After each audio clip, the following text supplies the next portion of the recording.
Hi, good morning, everyone. Hope all of you are doing well this morning. So today we are going to be doing lecture 3, which is about the immune system. But first, just a quick word about the quiz. It was generally well done, I guess. Cost average was about 70, if I remember correctly, which is not bad. And I hope you found the quiz questions to be reasonable, that there were no surprises. I think it's pretty much what we've covered in class. So, if you have any concerns or questions, please feel free to reach out to me. But you won't be able to see the quiz results. Like we won't be showing you the actual questions, just because we have to maintain the integrity of the test bank. So, I mean, we still have some students who haven't written the quiz yet. Once everybody has completed it, then I usually would take a few questions from the quiz, questions where a lot of people got wrong, and then I will explain it and go through it with the class. But like I said, I still waiting for some people to write a quiz. There were some people who were sick, for example, and we have to accommodate them accordingly. So yeah, today is going to be lecture 3, and before we start, any particular concern that you guys have? Yeah, I want to ask a question regarding the quiz. Please. How do I know that which one I made mistake? Because Yeah, right. So as I said, right, I understand it's a little bit disappointing that you are not going to be able to see the questions that you got wrong.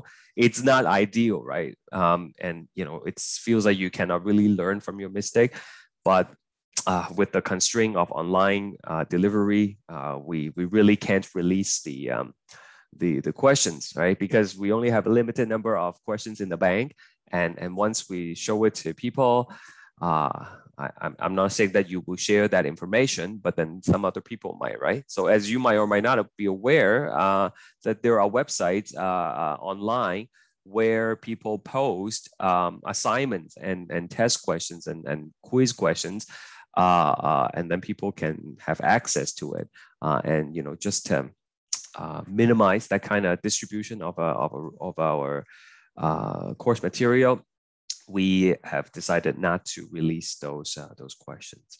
So yeah, while I understand this is disappointing, but like I said, that's the way it is. So I do apologize. Immune system. This is probably one of the most complicated topics of the first unit. So when I designed the course, I try to put only one really complicated lessons per unit. Okay, so for unit 1, this is it. This is the complicated one. So make sure you pay attention, and if you have questions, please interrupt me at any time, and I will address your question. So as you know, our immune system, immunity, right? Immune system, we should say, is basically separated into 2 branches. We have the innate immunity. Innate immunity. This is sort of the stuff that we are born with, and it's our first line of defense. Okay, we try to keep things out with the innate immunity as best as we could, and if we can't keep them out, then sometimes they do make it into our body. Then we have mechanisms that would try to get rid of them before they establish a stronghold. Okay, so innate immunity is kind of like a frontline defense, but sometimes that fails. Sometimes that's not enough, and we need to call in the special division, and that would be the adaptive immunity. Okay, so this is like the SWAT team. They're specialized in dealing with particular threats. So we'll get to that in a second. Here, list 4 characteristics of innate immunity. Okay, so what is it? Well, these are non-specific, okay? They are not designed to fight a particular type of pathogens, okay? And just to reiterate, pathogens are basically any organism that makes us sick. So like bacteria, viruses, right? Fungus, right? Parasites, right? So these are all pathogens. So the innate immunity is not designed to fight a particular pathogens. Okay, it's kind of like a broad spectrum of defense. Okay, so non-specific. However, the protection is immediate. Okay, so like if I touch a dirty surface, the bacteria can go in because of my skin, that the barriers to entry, that is going to function immediately. Okay, and does anybody want to tell me what's another characteristics of innate immunity? Anybody remember from the lecture recordings? I haven't checked how many of you have watched the recording this week, but anybody? What's another characteristics?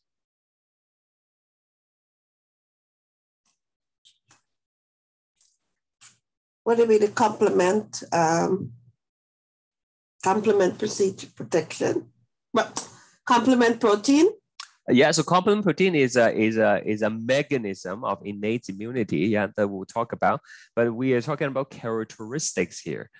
So anyone else? Good try though, Colleen. Thank you for answering. Anyone else? Okay, so this is inherited, right? Inherited. That means you are born with it. Okay, the moment you come into this world, you are going to have the innate immunity right away. Okay, and lastly, there is no immune memory. Okay? You don't remember what you fought off last time. Okay, you don't keep a record of what you fought off. So next time you encounter the same thing, you're gonna have to deal with it again. Okay, so these are the 4 characteristics of innate immunity.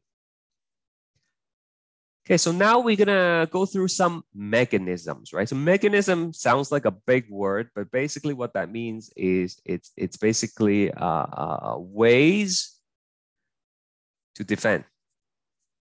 Okay, so different mechanisms, different ways to defend the body in the context of what we're talking about. So the best way to defend is to keep them out of our body. Don't let them come in. Don't let the pathogens come in. So we have barriers to entry. Now there are different types of barriers. And so let's go through the purpose first, right? The purpose is to prevent pathogens from entering the body. Okay, and then there are some examples of barriers, right? So we have our physical barrier. Physical barriers. Does anybody have any examples of physical barriers? Skin, mucous membrane. Very good, thank you, Mohammed, I believe that was. So intact skin, right? But you know, if you cut your skin, right? If you're shaving and then you cut your skin, that's a potential entry point, right? You break the physical barrier. And for places where it is exposed but cannot have skin, we will have the mucous membrane instead. Mucous membrane. So you have mucous membrane on the surface of your eyeball, you have mucous membrane in your mouth, in your airway, right? So we breathe in a lot of pathogens, right?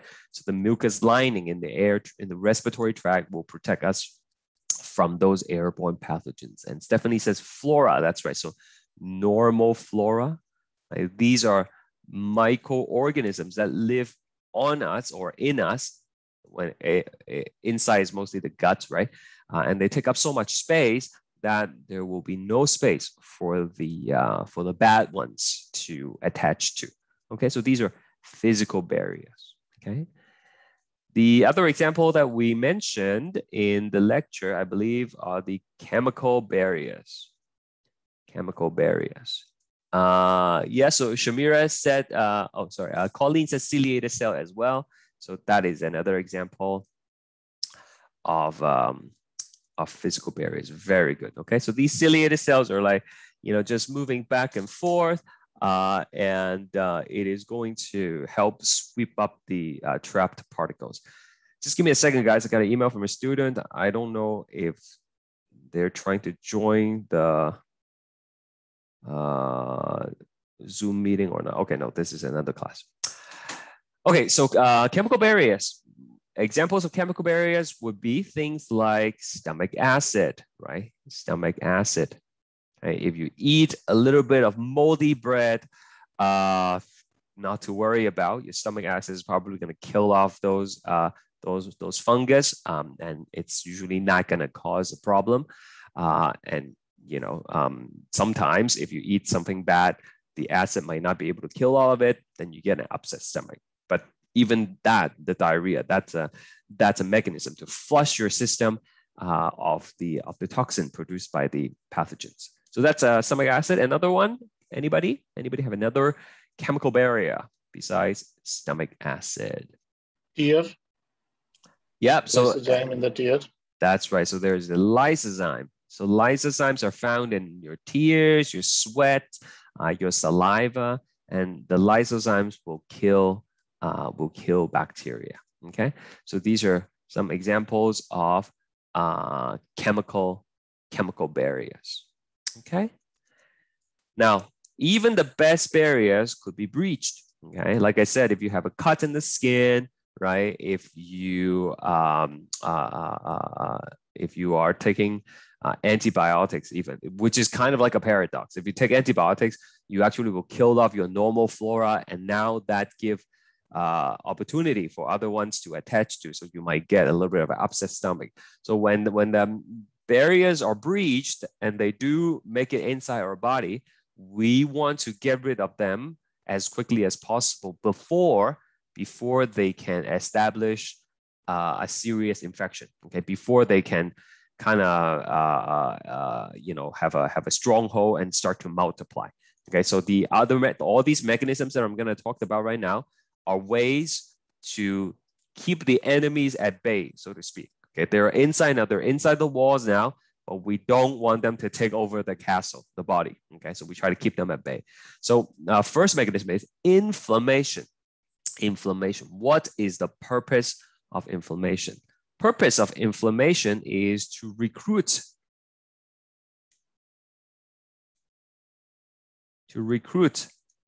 No, that's not how you spell recruit. C-R-U-I-T. To recruit more white blood cells and plasma proteins to the site of infection. Okay, so we have an infection now. The enemy is inside. The pathogens are inside. It's not a major infection yet. It's the start of an infection. So we want to get more white cells there, and we want to get more plasma proteins there. Okay, so white cells that we're going to be able to get would be mostly phagocytes like neutrophils. Okay, so neutrophils will get there and it will eat all these bacteria, and they will die afterwards, and that forms the pus, right? That we are familiar with. There might be some monocytes. Okay, so once they get to the site, they will squeeze through the capillaries into the tissue where they will transform into macrophage, right? So macrophage will also eat, right? So it will recruit more of these WBCs. Okay? It will also recruit plasma proteins to help with the healing process. So examples of plasma proteins that will be recruited would be things like antibodies, right? Antibodies, right? So we have some generic antibodies in our plasma, right? The antibodies are not really tailored for particular infections. They're just, broad spectrum antibodies that will help mop up things in general. We will recruit some complement proteins, which we will explain more in a bit. And also maybe some clotting factors, right? If you're bleeding hard, then you might want to have some fibrinogen or prothrombin to come. And all these things, WBCs and plasma proteins, it's part of the inflammatory response. And the purpose is to, fight off the infection, increase the healing, okay? And that is inflammation. I believe there is a question coming up that talks about the characteristics of inflammation. So we'll get to that later on, but that's basically what it is. Okay. Now, sometimes our system gets overwhelmed. The inflammation alone is not enough to stop it. Then some of the white cells might release some chemical signals. Okay. These chemical signals are generally known as pyrogens. Okay. Pyro. Pyro means like heat and fire, right? So these pyrogens, such as prostaglandin, we talk about in the lecture, I believe, that's going to travel to the brain and it's going to increase the body temperature. Right? So the fever is basically going to increase body temperature. Okay, which in turns will achieve a lot of things. Okay, by cranking up the body temperatures, you increase cellular activity. Okay, so the cells are going to be going faster. They're going to be metabolizing faster, and all that will help with things like phagocytosis. You will be able to increase metabolism, which is basically all the reactions that's going on in the body. So complement activation, that's an example of metabolic reactions. The wound healing, all those things, it's also part of the metabolism. So, and another thing is when you crank up the body temperature, you can suppress bacterial or viral activities. Okay, they don't really like a really hot environment. They don't do too well in it. Okay, so these are going to be the purpose of a fever. So a couple of keywords that we talked about for fever. There is the prostaglandin acts on the hypothalamus. Okay, so we will learn more about hypothalamus when we go to the brain unit, but the hypothalamus is called a master gland. Okay, so it is the part of the brain that looks over a lot of autonomic processes in the body. So, controls your body temperature, controls your water and salt balance in the body. It controls your thyroid activity, right? So it's called a master gland. Right? So the prostaglandin, which is a pyrogen, is going to go to the hypothalamus and say, hey, we got to crank up the temperature. Okay, so, instead of the 37 degrees Celsius, you might turn it up to 38, 39. So, a low-grade fever for a short period of time is actually a good thing. Okay, so sometimes, if my kid's having a fever, I just kind of let it run a little bit first, right? I don't give her the Tylenol or Advil right away, right? We let her burn a little bit because the burning is actually good for fighting off the whatever they are coming down with, right? Okay, it's only dangerous if the fever doesn't go away after a couple of days, or if it's really high fever, right, like into the 40s, then that requires medical attention. But if it's like a low grade fever, 38, even 39, sometimes we don't really do anything. I'm not saying that's what you should do to your kids. You decide what to do with your kids. I'm just telling you what I do with my kids. Okay, so a little disclosure there. Okay, there are also these non-specific phagocytes. Okay, so non-specific phagocytes, they are there to remove, to eat, right? Engulf, if you would. Engulf just means fancy way of saying eat. Okay, engulf any cells with PAMs on them, right? PAMs. Anybody remember what PAMs are? Did I talk? I think I talked about PAMs, right? On the in the lecture notes. PAMs. Pathogen associated molecular patterns.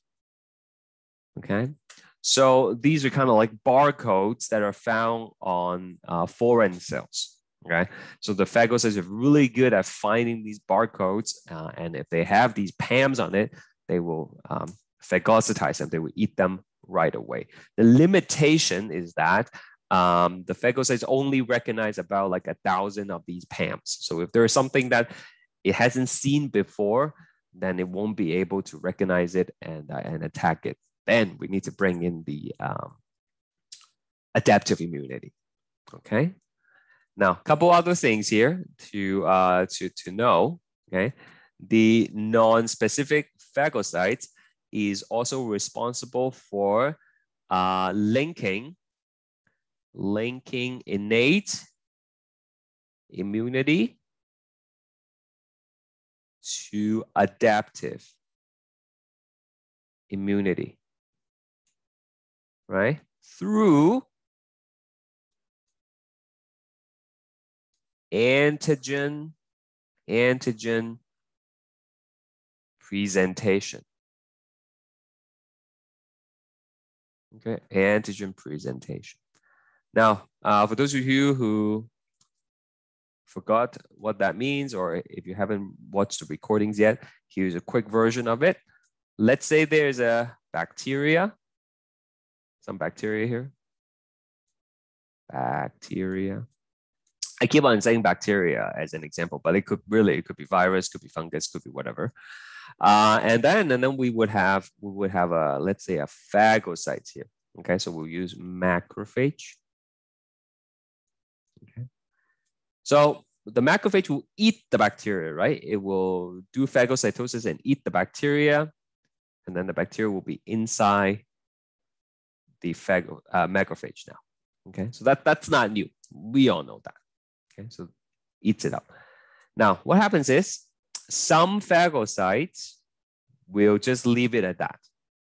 Okay, so we only actually learned 2 types of phagocytes, right? We learned about the neutrophils, we learned about the macrophage. That's it, right? There are other types of phagocytes, but we did not talk about it. So there are really only 2. So neutrophils, they will eat the bacteria, and then that will be it. They will keep on eating more, and then they die. Okay. Macrophage are a little bit more special. After they eat the bacteria, what they will do is they will do something called antigen processing. Okay, so the antigen processing involves, it's still the macrophage, right? Involves breaking down the bacteria and then putting bits and pieces of the antigens on its surface. Okay. So these are bacterial antigen. Okay, it's so proud of what it has done. It's putting it on the surface. Look, look, look, I killed the bacteria. That's what it looks like. Okay, so the ability to break down what it has eaten up and to put it on its surface, that's called antigen processing. Okay, so not all phagocytes can do that, right? As I mentioned, the neutrophils cannot, but the macrophage can. Because it's able to do that, we call it an APC, an antigen presenting cell. Okay, so what is it going to do now? Well, this is going to go and do antigen presentation. Okay, which means it is going to show it to some of the cells in the adaptive immunity, right? And that's the link that I'm talking about. Okay, so more on that later. Let's take a pause here. Any question?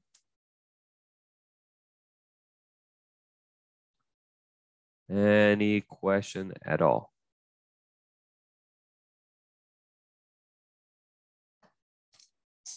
Okay, moving on. Next, we have the NK cells. Does anybody remember what NK cell stands for? NK cells. Natural killer. That is correct. Thank you. So that is the natural killer cell. Where's my purple color? There. Natural killer cell. Now, these natural killer cells, they are good at kills infected cells. Okay, so as I mentioned in the lecture, if a cell is infected with a virus, then it puts on chemical signals on the surface and say, I'm infected. And then the natural killer cell will come and it will kill them. Okay, so unlike the phagocytes kill by eating the target, right?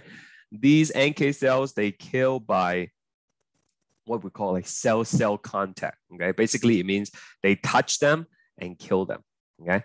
So by touching these infected cells, they actually punch a hole in the target's cell membrane, and then they pump toxins into the target, and that triggers apoptosis, right? So killed infected cells by triggering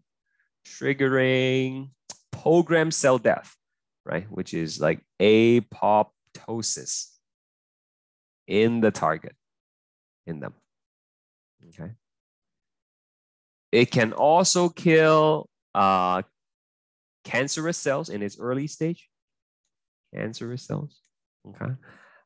It's harder to detect cancerous cells compared to like infected cells. Infected cells will display these signals because it has something foreign, but cancer cells are mutations. They are something that originates from our own cells. So in many cases, the surface markers are very similar. And so, you know, it's not always easy to detect them. All right, finally, we have the complement proteins. The purpose of the complement proteins is to synergize other immune responses. Okay. I think, is there like a question coming up for complement? Oh, there isn't. So I talk about 3 ways, right? So number 1, it can leave a chemical trail.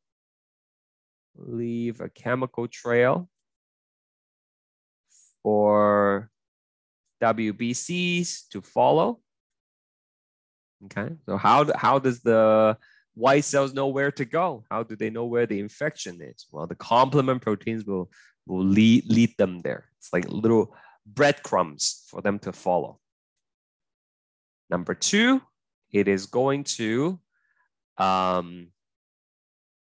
tag pathogens. Okay, so you know, here's the red bacteria, okay, and then the macrophage will come and eat it. But the complement proteins will put like little highlighters on them, okay, little glow sticks, and then make it very obvious for the white cells. Okay, so it will allow the phagocytosis to happen faster. Okay, and then number 3, it can form membrane attack complexes that will to punch holes in bacteria. Okay, so complement proteins does a lot more. It's very complicated.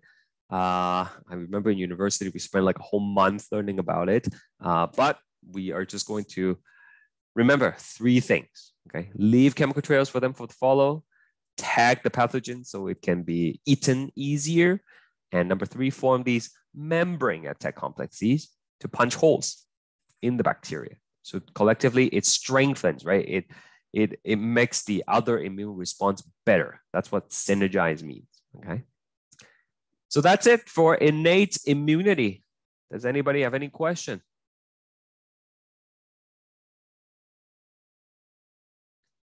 Nothing at all? Everybody's happy? All right, time for some polls.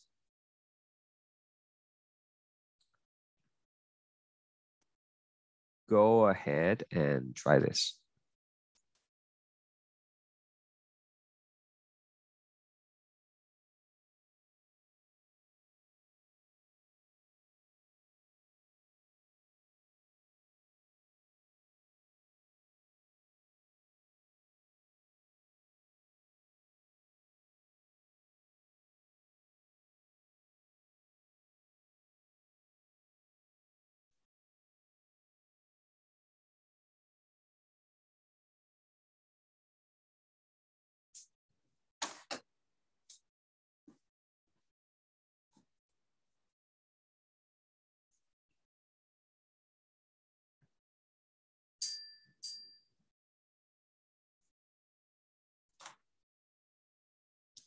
Okay, very good. Most of you got the correct answer. It is C, the ciliated cells. The other ones are all examples of chemical barriers.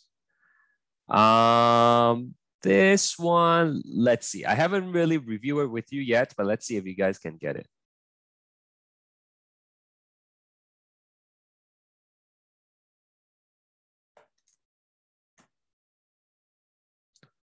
Relaunch the poll, go ahead.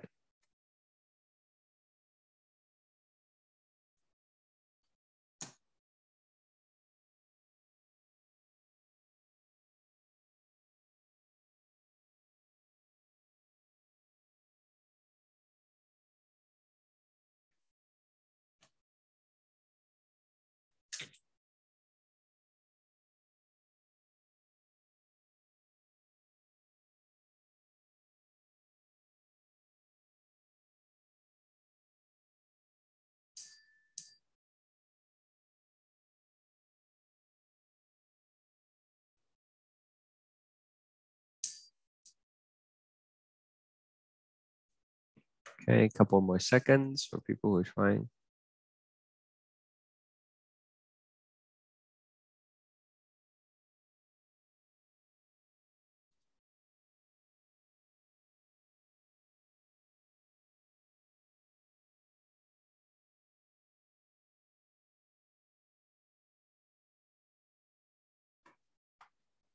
Okay.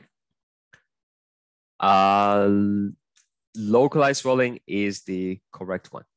Okay, so let's go back to the note, and then we will fill in more stuff about the histamine and stuff, and then we will go back. Okay. 1 second, guys, sorry.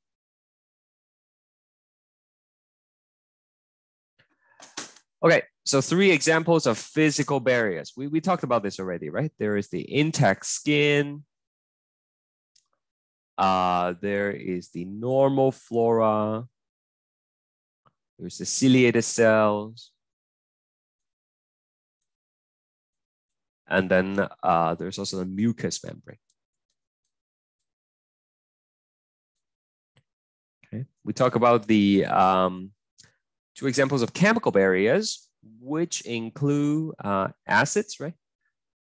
We can say low pH, okay, because it's not just the stomach, right? Other places in the body could also have low pH to inhibit fungal growth, bacterial infections, stuff like that. And we talk about lysozyme. Okay. List 4 characteristics of inflammation and list 2 effects of histamine on blood vessels. Okay, so just to, yep, go ahead. The chemical barrier for the low pH, wouldn't you say HCl, or is that considered?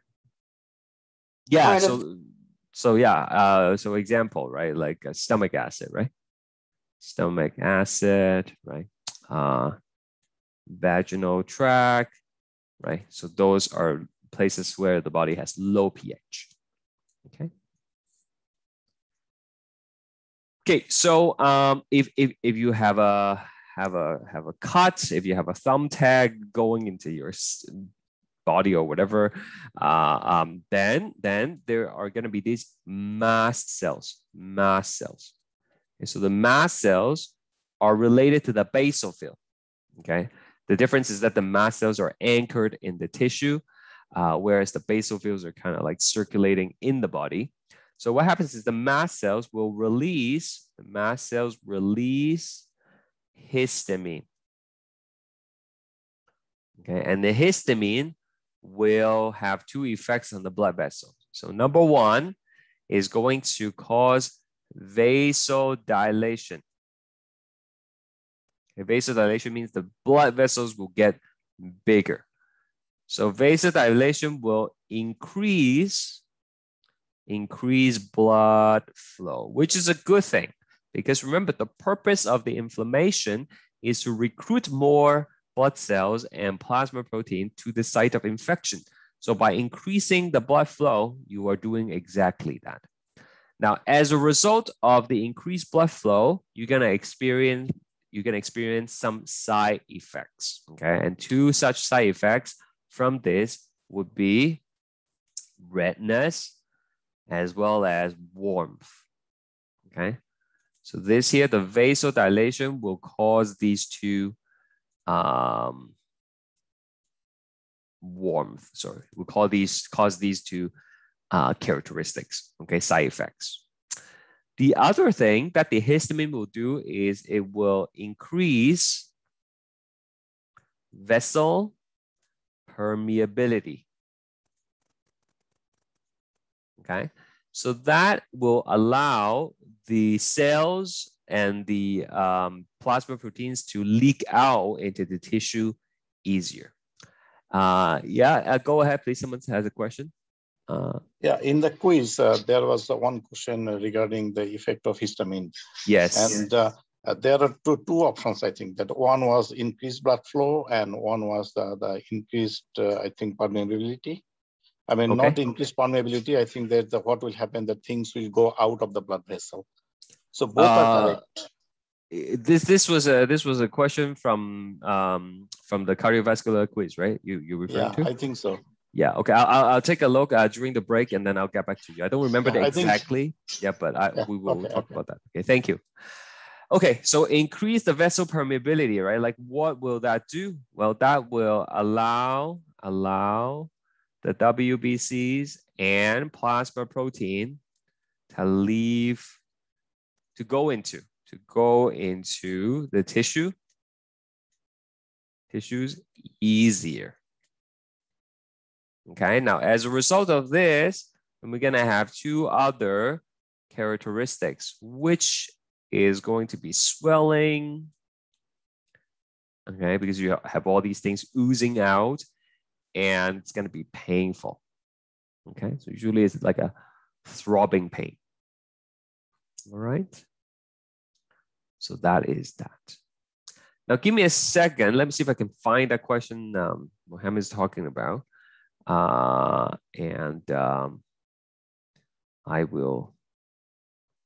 me stop the sharing for a second.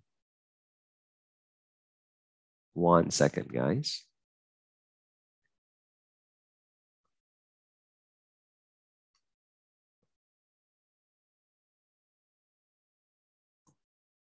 Okay, I found it.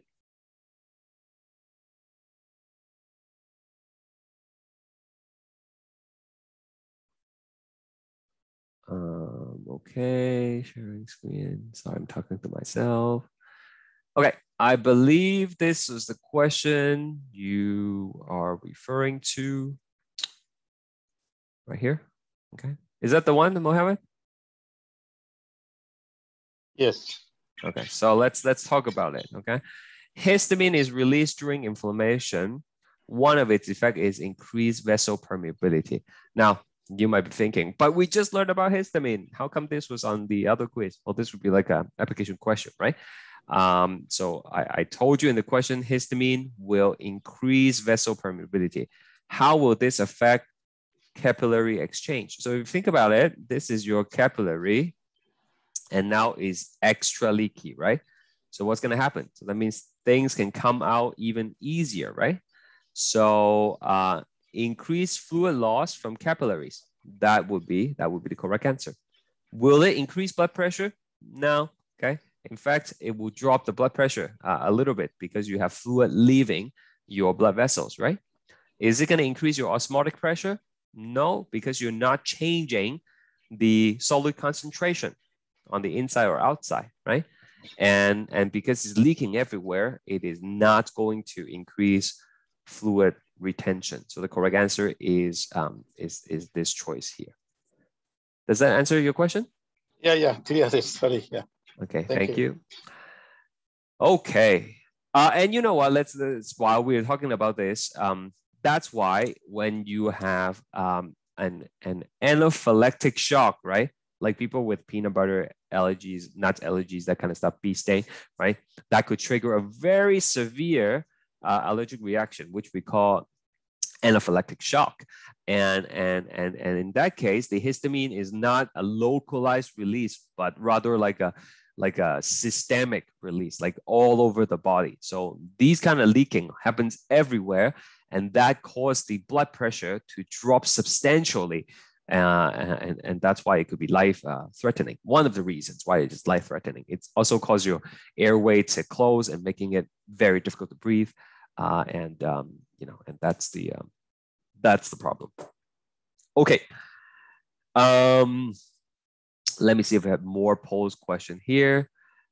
So yeah, this was the one we were doing, right? So it will cause localized swelling because of the increased permeability.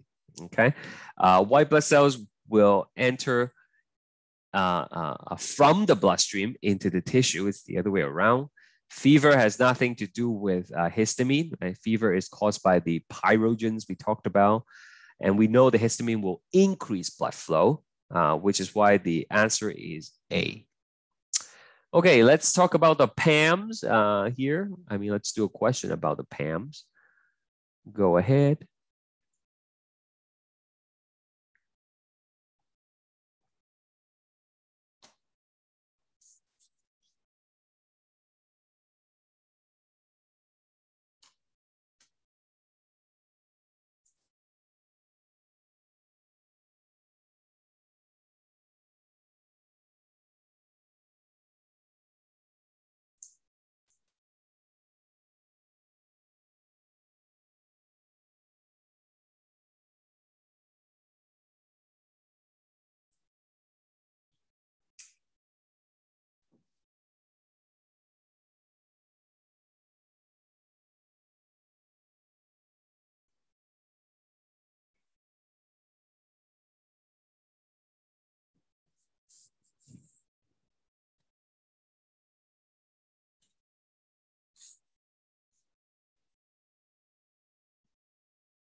Okay, most of you have answered, so I'll end the poll.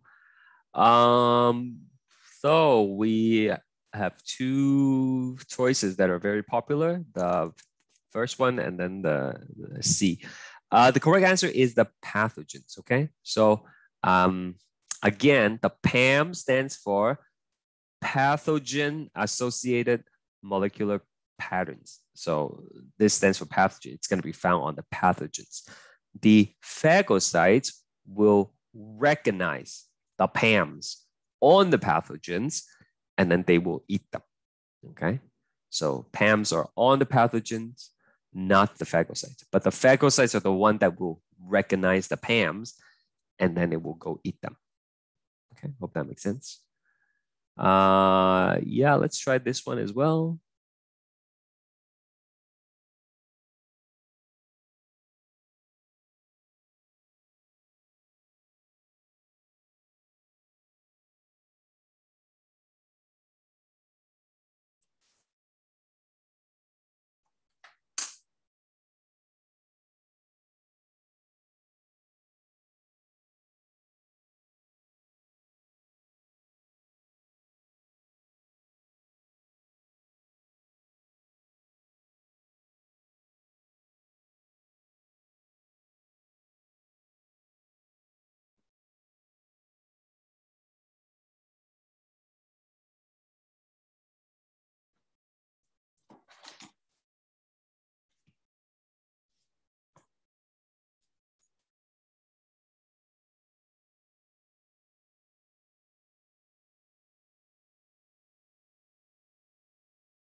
Okay.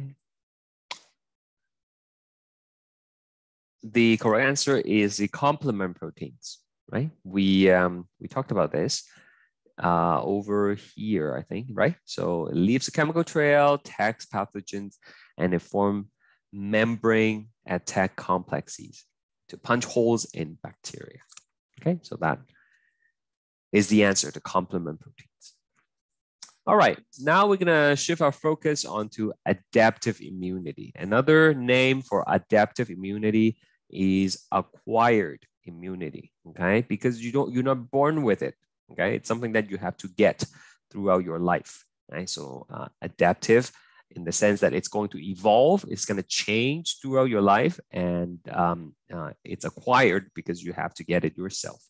So central to adaptive immunities are two types of cells.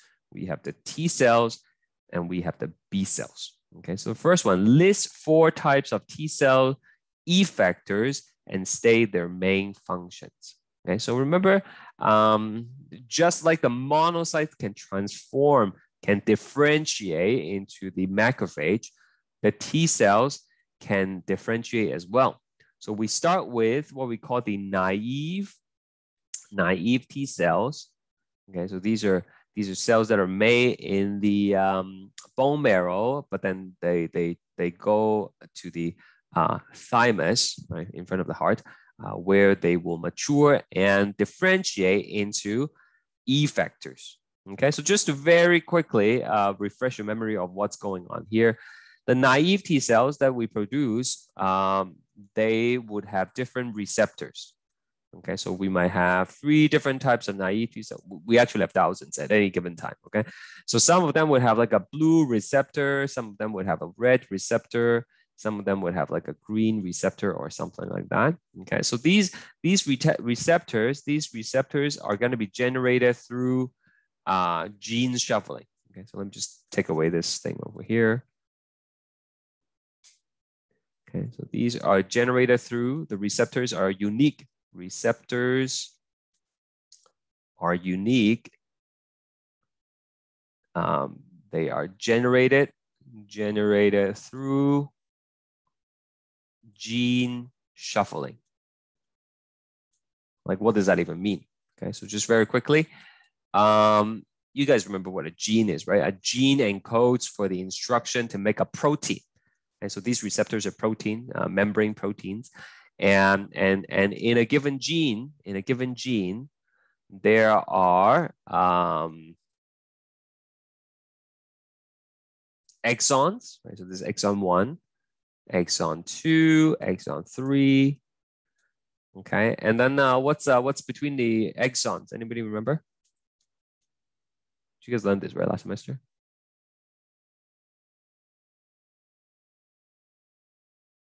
Yeah, thank you, Stephanie. The introns. Which one are the ones that are expressed? Anybody remember? Do we express the exons or do we express, yeah, the exons are the ones that are being expressed, right? Exons expressed, okay? So the traditional understanding is, okay, I will cut out all the introns and then I will use exon 1, 2, 3 to make the protein, okay? So that's the standard model. But we know that for some cases, that's not actually true, okay? So you can actually express all 3 exons. So, you know, exon 1, 2, 3, and that would create a particular protein. We call it protein A. But it's also possible for your body to shuffle the genes. Instead of expressing exon 1, 2, 3, it might cut out this whole chunk altogether, and then it would just express 1 and 3. And then that would create a slightly different protein, protein B. We can do 2 and 3. That will give me protein C. We can do 1 and, no, we did that already. Is that all? 1, 2, 3, 1, 3, 2, 3. Yeah, so that actually could generate like 3 different proteins, right? Okay, so that's called gene shuffling. Okay, the more exons you have in a particular gene, the more variations you can create by, you know, shuffling these genes. Okay, so that's what happens. That's how we create many different versions of these membrane these receptor proteins. Okay, so each naive T cells is going to have a slightly different receptors, and if we are being infected by the red bacteria, then remember our friend the APC. It would have the bacteria on the surface, bacterial antigens on the surface, and it's going to do antigen presentation. So it's going to show it to these naive cells, and the one with the right receptor will be chosen to do clonal expansion. Right? Clonal expansion is just a fancy way of saying mitosis. Right? So this will divide and make many, many copies of itself. Okay, many, many, many copies of itself, like that. Okay, and now these clones will differentiate, right? It will become different cell types. Differentiate.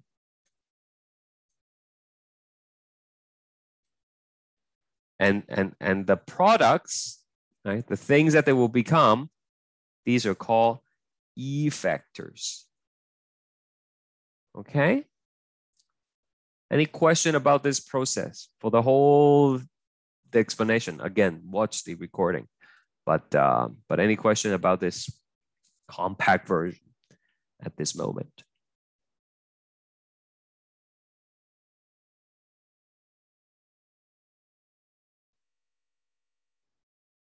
Great. So what kind of effectors are we going to have? Well, for the T cells, there are actually 4 possible outcomes. Okay, they could become a helper T cell. Helper T cell. Okay, they could become a killer T cell, not to be confused with the natural killer cell. Okay, killer T cell, or sometimes in textbook they call it cytotoxic T cells. Okay, so cytotoxic or killer T cells. They could become a memory T cell, or they could become a suppressor T cell. Okay. So I know this is a little bit different in the course pack. If you purchase one from the bookstore, it doesn't have this chart. It only has 4 blanks, I believe, but you can add the functions beside it. So helper T cell, what does a helper T cell do? Well, the helper T cell is going to help activate naive B cells. Okay. So just like the T cells over here, the naive T cell, to activate the naive T cell, we need to have the APC to activate the naive T cells. In the same way, to activate the naive B cells, we would need to have the helper T cell. A helper T cell. Killer T cells or cytotoxic T cells, they would kill infected cells. Okay, sounds very similar to the natural killer cells, but the mechanisms is different. Memory T cells. Okay, memory T cells will stay in the body for a very long time, decades. Okay, in case of future infection by the same pathogen. Okay, think of like a police database. Okay, it keeps a record of these dangerous people. Okay, so in the future, right, if we see them again, we have a file on them. Suppressor T cell stop the immune response when infection is cleared. Okay, you don't want to keep on doing clonal expansion. Right? You don't want to keep on making more white cells when the infection is over. Right? It's dangerous to have uncontrolled cell division. Right? It lead to, leukemia, for example.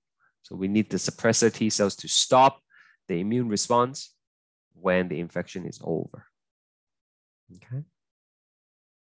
So that's 4 types of effector cells for T cells.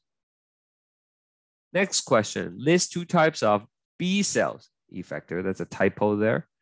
B cell effector, and state their main function. Anybody remember the B cell effectors? What are the 2 B cell effectors? Plasma cell and the memory cell. Yeah, thank you. So there's the plasma cell. And also in the chat, there's the memory cell. Memory cell. Okay, memory B cell.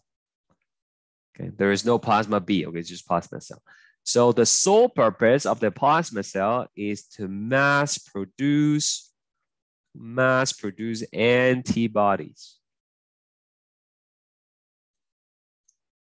Okay. And the memory B cells is the exact same thing, right? Stay in the body. Stay in the body for a very long time in case of future infection. Okay, so you can copy it from above. Right? So it's kind of cool. In your body right now, you have memory T cells and memory B cells of all the diseases that you have fought off in the past, okay, or vaccinated against, okay? So if you got chickenpox and you recovered, you have a memory T cells and a memory B cells in your system for chickenpox. So if you contracted the chickenpox virus again, you won't have the pox anymore. Now you might get shingles, but that's a different story because it's the same virus, but it's complicated. But generally, people only get chickenpox once, right? Okay.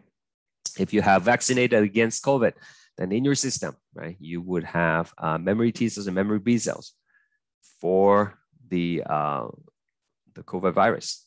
Okay, but sometimes the immune memory is longer for some pathogens than others. Okay, we're not sure why. Okay, it depends on how strong the immune system, the immune response was at the time of exposure. Okay, something like tetanus. If you get the shot, you're good for the next 10 years. Okay, but you know, for the COVID thing, as you might heard on the news, you might need a booster to maintain that, you know, antibody, that protection levels. Okay, we're not sure why. Some are more protective than others. Some require more boosters more frequently than others, but that's what it is. Okay. List 4 characteristics of adaptive immunity. Okay, so this is specific. Okay, it's tailored to a particular infection, particular pathogens. Okay, you have the hepatitis. You're gonna make memory B cells. You're gonna make plasma B cells that will produce antibodies that are tailored to that hepatitis virus. Okay, because it takes time to activate all these cells, it is not going to be right away. So not immediate.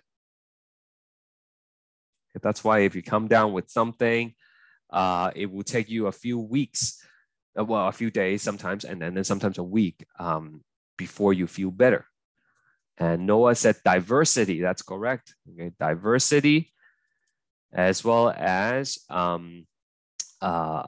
immune memory. Okay, so you have the memory cells that will help you remember, and diversity means because of the gene shuffling that we talked about, you can create receptors that would virtually recognize all the antigens out there, all the foreign antigens. Sometimes you might not have it at the moment because it's all by chance, right? The shuffling. So for those scenarios, it will take you longer to create the antibodies. Now, the worst case scenario is you didn't create the antibody fast enough, and then the virus or the bacteria kind of overrun your system. And by the time you make the antibody, you're already very ill. You might not be able to recover. And that's when you need like medical intervention, right?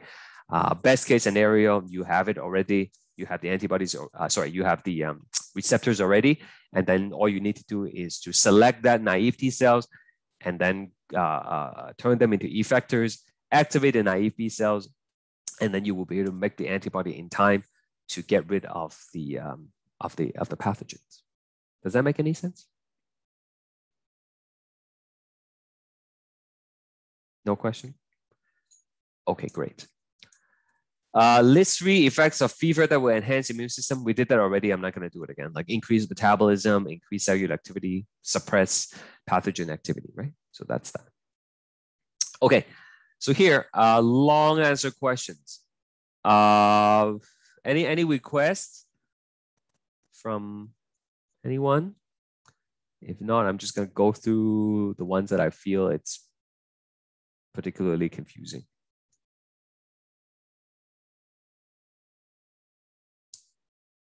Requests.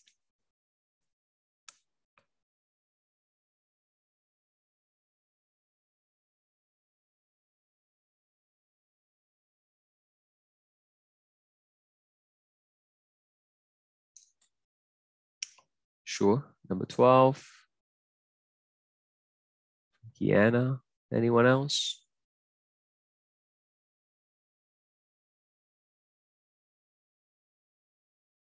No? Everybody's happy? Okay. I'll do 17 and 18 as well. Those are the ones that are worth talking about. Okay, so number 12. Number 12. Describe the role of antigen presenting cells in immunity. So again, what is it? What is an APC? Okay, basically, an APC is cells that can perform antigen processing and antigen presentation. So what that means is, like I said earlier, if you have the pathogens, the APC will eat it and then is able to put it on its surface. So this ability is called antigen processing. And then you need to show it to the naive T cells, right? So by showing it to the naive T cells, that is what we call antigen presentation. Okay? So we only learn one type of APC, and that is the macrophage. Okay, so macrophage is an example of APC. And macrophage is also an example of phagocytes, right? So not all phagocytes are APC. Neutrophils is not, okay? And then another thing is, in addition to macrophage, there are other APCs as well that we haven't learned about. Okay, so in case you read in a book or in the internet, like don't be surprised, okay? So that's basically what an APC is. And then what do they do? Well, as you know, the APC is important in activating the naive T cells. So that sets off the entire adaptive immunity. If you don't have the APC, then you have very limited adaptive immunity. Okay, there are other ways to trigger it, but then this is the most direct way. So if you don't have the APC, you won't be able to activate the naive T cells. And that is the case for HIV, right? Okay, the virus that causes AIDS. The HIV, the human immunodeficiency virus, it infects your APC, it infects your macrophage and kills them. So people with HIV, they don't die from the HIV per se necessarily. They die from common infections that normal people can fight off easily, like a cold or like pneumonia, for example. Okay, they won't be able to fight it off because they don't have the APC to activate the adaptive immunity. Okay, so that's why APCs are so important. All right. Now we're going to talk about the active and passive immunity, and as well as active and passive immunization. Okay, so I know I talked about this in the lecture already, but let's just go through it again. So we have the immunity. immunity, and it's separated into innate, stuff that you're born with, the skin, intact skin, the mucous membrane, inflammation, all that stuff. And then we have the adaptive, right? Adaptive or acquired. Okay, so you and I and everybody in this class have the same innate immunity. Okay, we all have intact skin. We all can have inflammation, fever, complement, natural killer cells, all that stuff. But our adaptive immunity is slightly different because what you had been exposed to up to this point of your life is different than me. Okay, like, I mean, I'm sure there is some similarity. I'm sure that we probably, you know, catch the same flu at some point in our lives. Okay, but then, you know, you might had chicken pox, and then I might, actually I had chicken pox too, but I'm just saying, right? Okay, like I might have hepatitis at one point in my life, but you don't, right? So then I would have the memory cells for them and you don't, right? Okay, so, you know, each person would have a different profile for the adaptive immunity, just because, you know, we get vaccinated against different things, perhaps, or we got sick and recover from different things, but the innate immunity would be the same. Does that make sense? I did not have hepatitis, okay, in case you're wondering. So from there, adaptive immunity is further separated into active and passive. Active and passive. So can someone tell me what the difference is? Active and passive? I just want to know if anybody knows what the difference is. Is this worth going through or? Okay, so an example of active is natural. That's good. That's from Stephanie, but that doesn't explain the difference between active and passive, though. Yeah, go ahead, Colleen. Active, the host make the antibody in the adaptive. That's right. Yeah, that is correct. So the main difference here is who is making the antibodies. Are you making the antibodies, or it's someone else giving you the antibodies? So active means the host, and you are the host, okay? You are hosting the party for the antigens, for the pathogens. The host makes the antibodies, okay? Now, because you are making the antibodies, it is going to take some time because you got to activate the naive T cell, you got to activate the naive B cells, you got to wait for the clonal expansion. All that stuff takes time. So it is not immediate, but it will be long-term because you are making the memory cells. That's important to remember, okay? So it's like studying, right? You take the time to study. You won't get it right away. You won't remember everything I'm teaching you, but if you take the time to study, you will remember it for longer, hopefully. Passive. Passive is the host receives antibody from another source. Okay, so someone else or something else makes the antibody, and now it's given to you. You didn't do anything. It's just being given to you. Okay, because you're receiving it, it is immediate. Okay, you will get the protection right away as soon as the antibody goes into your system, but it's short term. Those antibodies will not last forever, and you didn't create any memory cells. So short term, it's like cheating. You get the answers right away, but you won't remember anything that you've learned because you didn't learn anything. So that's active and passive. We good with that? Now, under each type, there is the natural, and then there is the artificial. Okay. Natural just means something that would happen without like medical intervention, basically. Okay, so an example of natural active is, okay, you got sick from something, you recover, recover, and then now you're protected. Okay, you can say got sick from something. Okay, fill in the blanks. And so I got sick from chickenpox, my favorite example, right? I recover from the chickenpox, and now I'm protected for life from chickenpox. Okay, that's natural because I contracted the chickenpox through natural means. Okay, and then I recover by myself.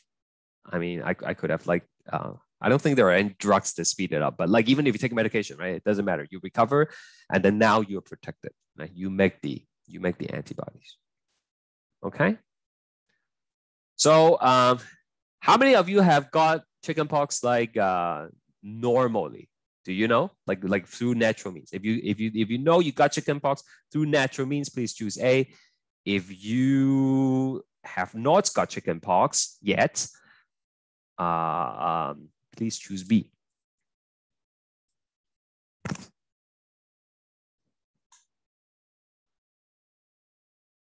If you don't know, yeah, choose C. Sometimes we don't know, right? Like, I wouldn't know I've got chickenpox unless my parents told me. Yeah, I told you, right? I got it when I was like a baby, right? Yeah, okay. So a lot of you have actually got the chickenpox. You know, so that's natural active.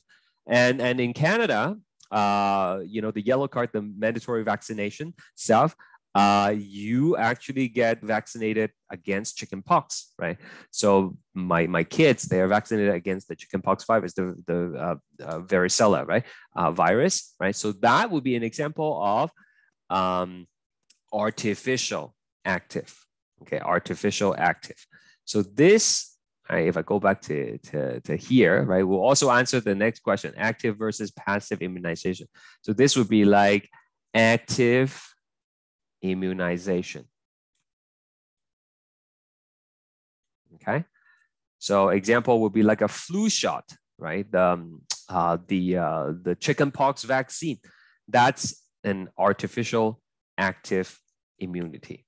So let's break that down. Okay, first of all, what is immunization, right?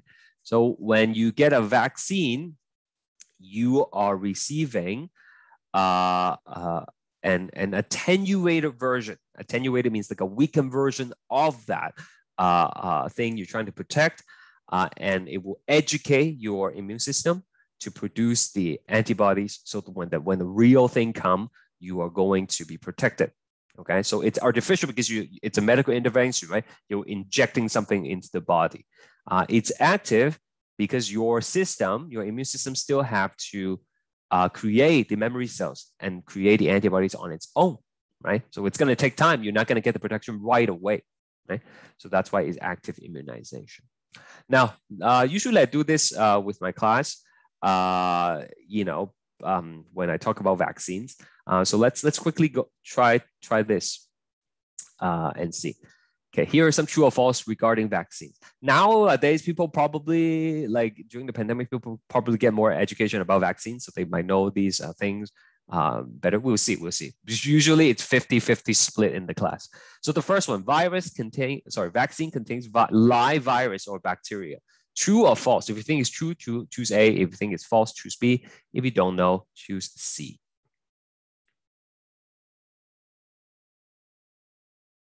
Yeah.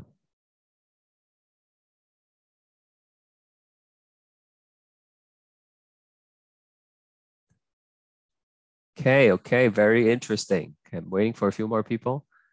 Just go with the instinct. Don't think too much. Okay, just choose something.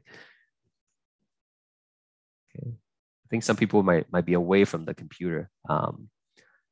But anyways, these are the results. Okay, 63% of you said no, 31% of you said yes, and then 1% said not sure. This is a tricky one. Okay, it depends. Okay, so there are some vaccines out there that actually have live viruses, such as the polio vaccine. Okay, but just because it's live does not mean it is dangerous. Okay, the live ones are attenuated. This is a key word, attenuated. Attenuated means it's weakened. Okay, it does not cause disease. It does not cause disease, okay? The live vaccines, the live attenuated vaccines are probably the most potent ones. Potent, okay? Potent means, what's another word for potent? Help me out here, guys. It's the most effective, right? Perhaps effective. Potential. Yeah, it's the one that's going to generate the most immune response because it's the closest thing to nature. Okay, you take the actual virus, and then through ways that we're not going to talk about, you cause it to be weakened, and now you give it to the body. Okay, so that is the closest thing to the real deal. And then if your immune system is able to create a response to that, then when the real thing comes, you are going to be the most protected. Okay. However, the live attenuated vaccines is not suitable for everybody because it is live. For people who are immunocompromised, it would not be suitable. Okay, these are people who have weakened immune system. Okay, for people who are pregnant, it's not suitable because you don't know if the virus is going to go into the baby. Even though it's attenuated, the risk is, not too good. You don't want it to go into your developing fetus. And it's also not good for people who are undergoing cancer treatment. Okay, so live vaccines, even though they're quite effective, it's not for everybody. Okay, so a lot of vaccines are not live. They have dead version of the virus. They have dead version of the bacteria. Okay, so I see that there are some questions here. In the chat, the COVID vaccine does not have a live virus contained in it. Okay, yeah, that is correct. Okay, the COVID vaccine is, for the Pfizer's and the Moderna, the two big ones, those are mRNA vaccines. So those do not have the live virus in it. Now, there are other vaccines out there that uses an adenovirus to deliver the protein that would trigger your immune system, but that's not the COVID virus. Okay, that's just what we call like a vector, right? A vector is a viral shell, if you would, that is designed to deliver these things. Okay, so it depends which one you're talking about, but none of them has the live, COVID virus in it. Okay. So apparently no one has actually contained the virus yet. What does it mean by contained the virus? Like, I'm not sure what that means. Apparently no one has it actually in a petri dish. That's what I've heard. I don't know if it's true or not. Well, I don't know if you can have it in a petri dish, but like one of the first things you have to do in order to study a virus or create a vaccine is you have to be able to propagate it. Okay, so you have to be able to have it growing in a culture. Right? I think that's what you mean, right? Like in a petri dish, growing in a culture.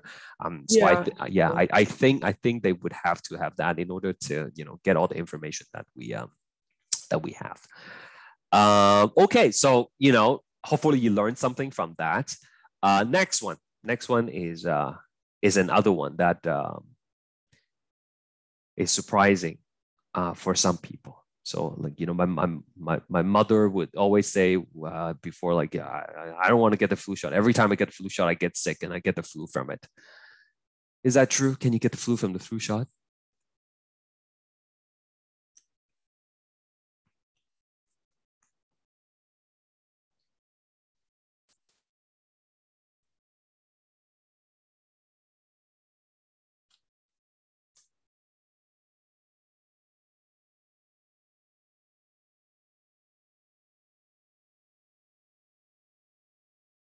Yeah, A is true. If you think you can get the flu from the flu shot, please choose A. If you think no way you cannot, please choose B. If you're not sure, choose C.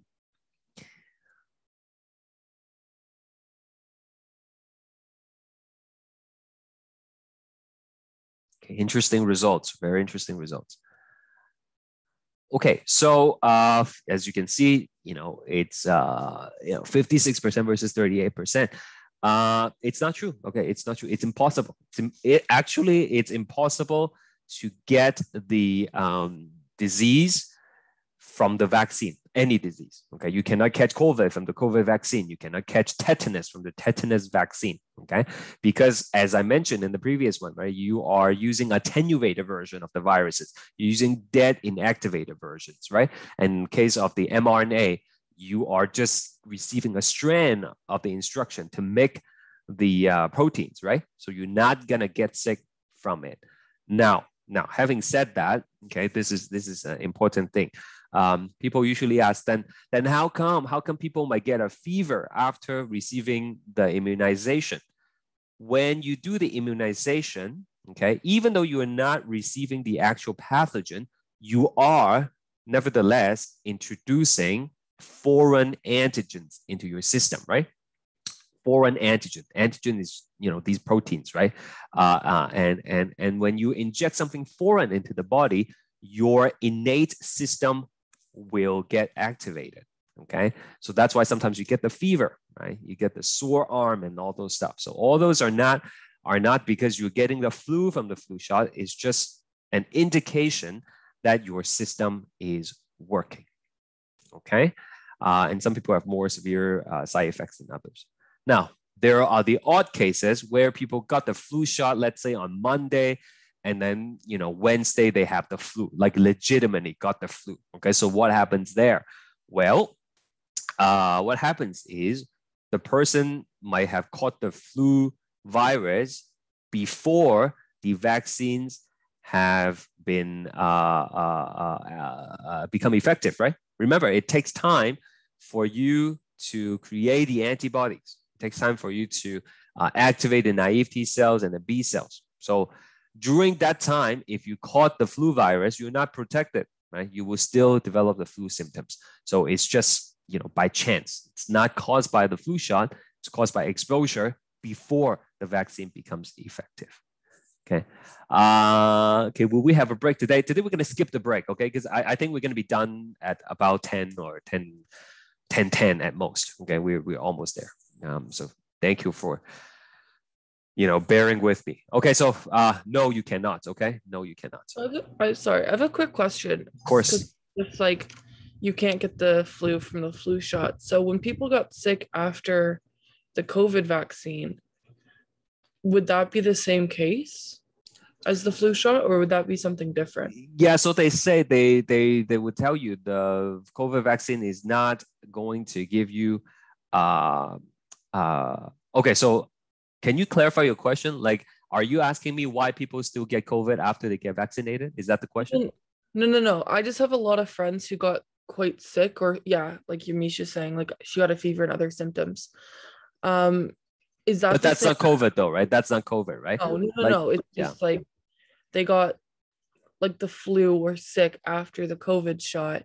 Would that be because they got something before COVID and not just not before COVID? Sorry, before the vaccine, or is they got flu-like symptoms after the COVID shot, or they got the flu after the COVID shot? Those are different things, right?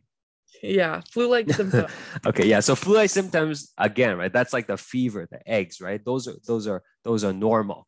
I actually got a really high fever after my first shot, and I was in bed the next day, the whole day, and then that's just part of the innate response to something foreign being introduced to the body, right? Okay, so that's just an indication that it is working. Okay, yeah, exactly. As Gianca said, that's just your immune system fighting. Exactly. Okay, another one. Mercury is used as a preservative in vaccines. Did I talk about the anti-vaxxers in the lecture recordings? Can someone tell me? Because I did, yeah. Yeah. Okay, great, thank you. Right, so like the anti-vaccine movement, right? One of the biggest thing is that there are mercury is used as preservatives in the vaccine, and that's what's causing the autism and stuff like that. First of all, the none of the vaccine causes autism. That's just like not true. But here's the thing about the anti-vaccines movement, right? Like it doesn't matter. It doesn't matter what you tell them. It doesn't matter what facts you show them. They don't believe it. They don't believe it. You can show them 1,000 studies that shows there's no link between the vaccines and autism, and they're so entrenched in the belief that they just won't believe you. But if you believe me, Okay, I don't know why you would, but if you believe me, then I'm telling you there's no link. Okay, based on all the scientific research out there, there's no link between it, between vaccines and the autism. Okay, but one of the things that they're peddling is that there are mercuries in the vaccine, and that's what's causing the autism in kids. So are there mercuries in the vaccines? Let's take a look at what you think.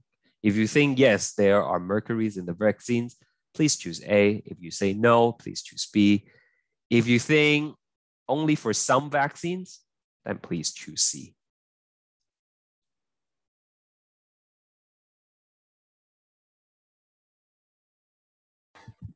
I'm not seeing the poll. Oh, you're not seeing the poll? That's okay. You can tell me your answers in the chat.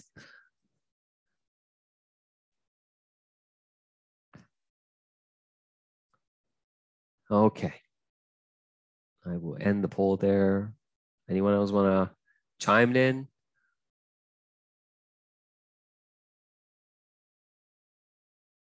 All right. So here are some results. So it turns out mercury has been banned. It was used as a preservative.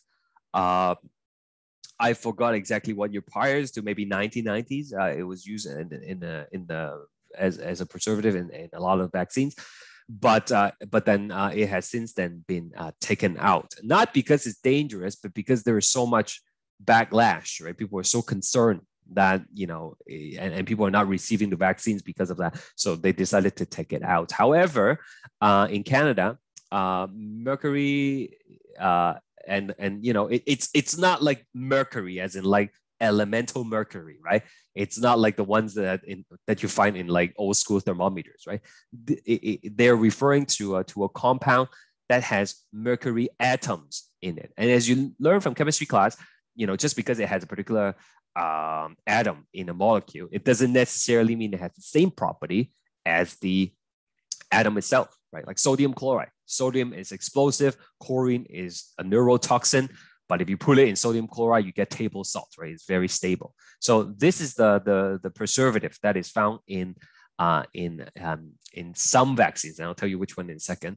And it's called Dimera Salt. Okay, so you can see there is a mercury right there. So you will only find them in vials where it is being used as a multi-dose vial. Okay, so when you get like a flu shot or something, the pharmacists don't like open a new vial for every person. Okay, they have this big vial, okay, and then they just keep on drawing from it, like I don't know, 10 times, 20 times or something.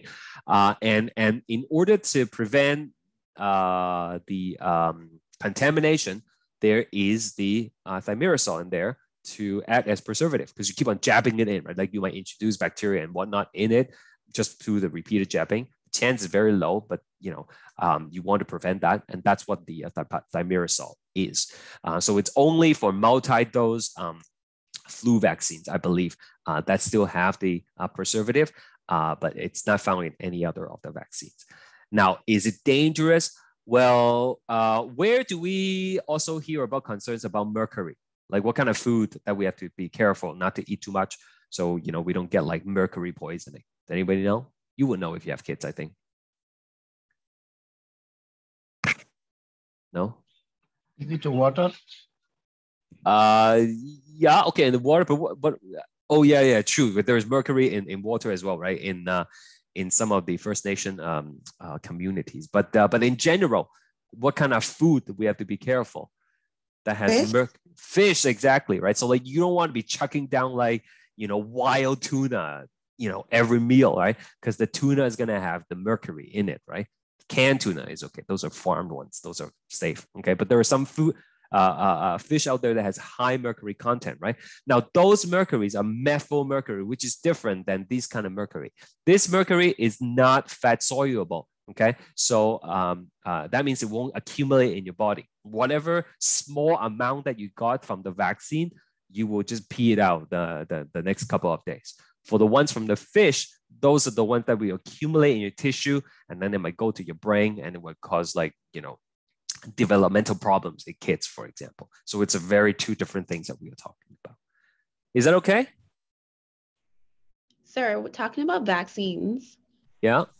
I kept hearing that the COVID shot would cause infertility. Where were these people coming up with that? Like, you know, yeah, I have no idea. But then there are so many like false things out there, right, on social media, right? And that's not the most outrageous one that I've heard. I don't know if any of you saw, like, there is this nurse that was testifying in front of Congress, I think in the US, and they say the COVID shot makes people like magnetic, right? Like, anybody seen that clip? It's bizarre, right? She's supposed to be a nurse, and then she hold up a what do you call that? Like a paper clip, and then stick it on herself. And then it said, like, you know, I'm magnetized by all these people who have received the COVID shot. And it's just that, you know, she was sweaty, right? That's why the paper clip sticks on her, right? So, like, you know, where do people found these theory? Like, we don't know, right? But like, as far as we know, I don't think it causes infertility. But there's a lot of like fear mongering going on here. And it's just making the pandemic going, you know, longer than it has to be. It's crazy. It's very sad, actually, for me. All jokes aside. Anyway, so that is that. Okay. Let's go back to what we were talking about. Okay. So that was, you know, natural, artificial, active. Now we have the passive one. Okay. So passive, we have the natural passive, right? Natural passive. So natural passive, it's the example of that would be like breastfeeding, right? Breastfeeding, the mother can pass antibodies to the child, which we know, right, from the anti-Rh stuff that we're talking about, right? If the mother has antibodies, yep. So you mentioned that it's not good for kids. What's not good for kids? The fish? Yeah. Is it around the same for adults? Or we have, for like, adults, it's okay. chance? We can tolerate a little bit better. Like if you live in Toronto, or if you, like I live in York Region, when I go to the York Region public health site, there is and I can post this online afterwards. Actually, there is a guideline that shows you what kind of fish you can eat. Okay, so like, you know, farm salmon, go nuts, eat as much as you want, okay? But if it comes to like swordfish or mackerel, that kind of stuff, then you don't want to exceed, you know, 1 serving every week or something. And it's different for kids and for adults, okay? If that's something that you guys are interested in, I can post it online after class, okay? Yeah, that would be good. I remember my dietitian. Yeah. She spoke something of this, and she mentioned like the mackerel. Yeah. Some other fish like snapper and so on. Exactly. Yeah. Just a quick story, right? Like my friend went to the like a business trip, and then, you know, when you go on business trip, you can get your own meals and the company would pay for it, right? So, you know, he wanted to try the swordfish steak, okay, for dinner, and it was like, you know, $45, but that's okay because he wasn't paying out of his own pocket, so he ordered it. And then when it come, it was just like a really tiny piece. So he was just making a joke to the waitress. It's like, oh, I pay so much money and the portion is so small. And then the waitress is like, it's for your own good. If we give you any more, you might get mercury poisoning. So I thought that was, you know, actually kind of funny when he told me, because it's true. Okay, like you can't eat too much of that stuff. It's you know, very high in mercury in some cases. As to why that is the case, that's for another time. Okay, so breastfeeding, right? And also placental transfer. All right. Passive, artificial. Okay, so this is talking about passive immunization. Passive immunization. Okay, and there are 2 kinds. You can use it as prevention or treatment. Okay, so in artificial, passive, you are taking antibodies that are created in another person or sometimes in animals, and you concentrate it to create what's called a serum. So serum is concentrated antibodies that are pulled from various sources, okay, like another immune person, okay, and then you're going to give it to someone. So an example of a preventive treatment is if you, and I think I'd say this in the recording already, if you go on a business trip again, right, to maybe like a developing country that has, I don't know, some kind of prevalent disease there, okay? You don't have time to get a regular immunization, so you might get a serum. So you will get the antibodies to protect you from that particular disease, and then you can fly out tomorrow, okay? Because you will receive the protection right away. But the protection will not last for more than a week or a month sometimes. And then when you come back, you will lose that immunity. Okay, so next time if you go again, either you get your active immunization ahead of time, or you will have to get another passive immunization. So just to be clear, active immunization means I'm giving you part of the virus, a dead one or like a weakened one, so that you make your own antibodies. Passive immunization is I give you the antibodies from someone else, so you would get the protection right away. Okay, this is for like immediate protection, right? Because I have to go on the trip tomorrow or something like that. It can also be used as a treatment. And you know what, this, I have to tell you this. Like usually when I explain the artificial passive, the treatment, the passive immunization as a treatment, I would just, you know, tell you an example, but you will not believe it. Like Monday, this past Monday, I went out for a run. I usually run like 3 times a week. Okay, so I ran out for a run, and then there was this person walking her 2 dogs, and then as I ran by the dogs, one of the dog actually launched at me and it bit me.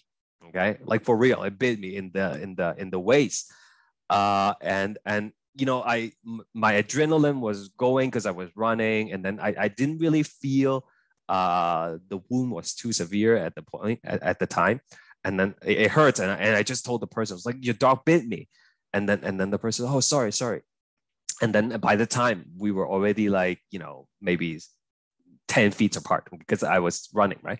And then I checked myself. It didn't seem very severe at the time. And then after I went home and then I took a shower, I see that there's actually quite a big wound at my waist with a bite mark and everything. So I didn't take the information of the person because, you know, at the time it didn't occur to me. I don't know what I was thinking. I probably wasn't thinking. As my wife was saying, you were thinking straight. Like you never think straight. Anyway, so I didn't get the information. So I called my doctor, and then I was like, do I have to get a rabies shot?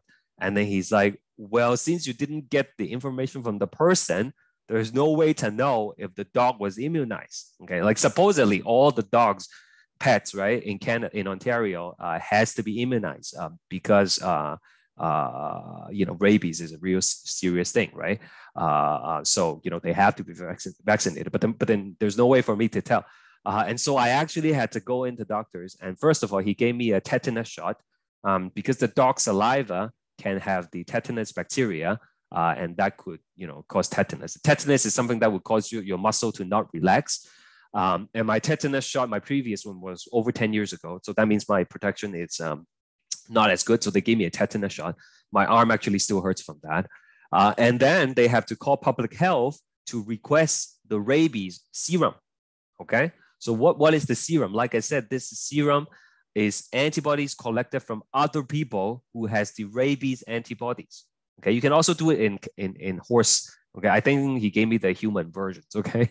The horse version has more side effects. So then he gave me 4 milliliters, and that's a lot of liquid. Okay. In my bite wound, as well as in my arm. Okay. So the thing about rabies is, as I learned, that once the symptoms starts to develop in a person, okay, there's no cure. 100% of the time you would die. Okay. So we have to get the serum, the antibodies, to prevent the virus from getting to the brain. Once it goes to the brain, it's game over, apparently. Okay. So those antibodies will go into my wound. And then, you know, if there is any virus, it would kill them off. Okay, so that's how you use the passive immunization as a treatment. Okay, now did I catch the rabies virus? Probably not, but you know, just in case, right? Yeah, sorry, go ahead. Is that shot a part of, because I was born in Canada, is a rabies shot a part of like the immunization or something? Now, that's a good question. Now, I'm talking about a serum, right? So the serum is not a rabies vaccine. This is an antidote to the virus, right? The shot that I received, the 4 mils, that's antibodies that I'm receiving. So that means if next time I get bitten by that freaking dog again, I would have to get the same serum, because then the protection is not long-term, remember? We're talking about artificial passive, right? Yeah. Make sense? Okay. Now, in addition to the passive, to the serum, my doctor is actually also giving me the rabies vaccine, which is what you are talking about now. Okay. So the rabies vaccine is not mandatory shots for it's not on the yellow sheet. Okay. Because the protection doesn't last very long. So I receive a shot of the rabies vaccine, and that's actually 4 shots taken over the course of a month. Okay, so I have to go back like every Monday and keep on getting 4 shots, and that will give me protection for the next decade. Okay, according to the doctor. Okay, does that make sense? Was the dog tested for rabies before? See, that's the thing, right? I didn't take down the information of the doctor, right? So of the owner. So that's why there's no way for them to find out. There's no way for them to find out. If I had, and this is something I didn't know. So now you guys know. Okay, I hope none of you get bitten by a dog. But if you do, you must get the owner's contact information. Okay, because that's the only way for you to make sure that the dog is okay. Right? If the owner can give you a proof of vaccination for the dog, then you don't need to go through what I'm going through. You don't need to get the rabies shots and everything. Okay, trust me, it's unpleasant. What's that? I was bitten by a dog, and the dog was actually quarantined. Yeah. If they could find the dog, if you know the dog, right, they would quarantine the dog for like 10 days and observe to see if the dogs have any symptoms. Because if it does, then that means you need to get the treatment right away, okay? Because we don't want it to get to your brain, right? But if the dog is okay, or like if it's a stray dog, then almost always they would tell you to get the immunization, okay? Just in case, because stray dogs are very dangerous, right? You don't know if it has been, playing with a raccoon or something, because that could spread it as well, right? Okay, but if it's a pet dog and you can get the owner's information, then maybe, right? Maybe. Yeah. Okay. So thank you for all the good wishes in the chat. And do they live in your neighborhood? What's that? Do they live in your neighborhood? I think so. I actually Tuesday I went out on the same route. I went to the same spot, hoping to bump into the person, but no luck. But I'm okay. I'm okay. I mean, I'm just a little bit sore from where I got bitten, but as you can see, I'm still here teaching, so I'm okay. Okay. What do you get? Okay, so here, that's it. Okay, application question. Let's go through some of these things. Okay, we'll be done by 10:30 for sure. Okay, sorry I didn't give you the break. Get too carried away with my stories. Okay, so Joffrey is bitten by a rattlesnake while on a camping trip. His friends immediately apply ice pack to the bitten area to slow the spread of the protein-based toxin. They then rush him to the emergency facility. What treatment would provide immediate protection and why? So hopefully you know by now that this is going to require a serum, right? A serum. And again, a serum is purifying antibody from other people who have immune protection, okay, for whatever it is. In this case, the snake venom. Okay. Now, for snake venom, they usually don't extract it from people because it's very unlikely that you will find enough people who have been bitten by the same type of snakes and collect enough antibodies. These are usually generated from animals, rabbits, for example. Okay. But the answer would be a serum. Explain the type of immunity this is. Well, this would be passive, right? And it would be artificial. Okay, just another quick side note. Right? You guys remember the Ebola outbreak a couple years ago? Ebola outbreak, right? 2017-ish, 2018, right? That happened in Sierra Leone, I believe. Yeah. Africa, okay. Yeah. Yeah. So that a lot of people were dying very quickly, right? And there was no vaccines available at the time. So one of the things they were trying was to transfuse plasma from people who recovered to people who were sick. Okay, so even though it's very high mortality rate, some people did recover, and the hope was to able to take the plasma from those people, which contains the antibody, right, to transfer those antibodies to people who were sick. Okay, the problem was that they were never able to purify the antibody and create something that's concentrated enough to treat the people. And the second problem is they weren't able to find enough people with the antibodies in them, because the mortality is so high that they're not able to, it kills off a lot of the people. They weren't able to find enough people who recovered from it. Okay, so that's another thing that's related to what we're talking about. Okay, if Geoffrey were to be bitten by another rattlesnake in the future, will he be immune to the toxin? No, right? Okay, because the serum is a temporary solution. Okay, it's antibodies from another source. The antibodies will not last forever. Okay, next question. One dose of vaccine against chickenpox will virtually offer a lifetime protection against the virus. Okay, I mentioned this multiple times. Okay, you will only get chickenpox once, whereas a new flu shot is needed every year. Explain the reason for this. Okay. So does anybody know any flu virus name? Okay, like you hear it from the news. They're just like letters and numbers. Anybody know any flu? Okay, very good. Rochelle said H1N1, right? The so-called swine flu, right? That was actually the last pandemic. I don't know if you guys remember. That happened over a decade ago. That was the last pandemic that we had, I believe. Okay, so that one was quite short-lived. It was not as dangerous as we thought it was. But H1N1. Does anybody know another one?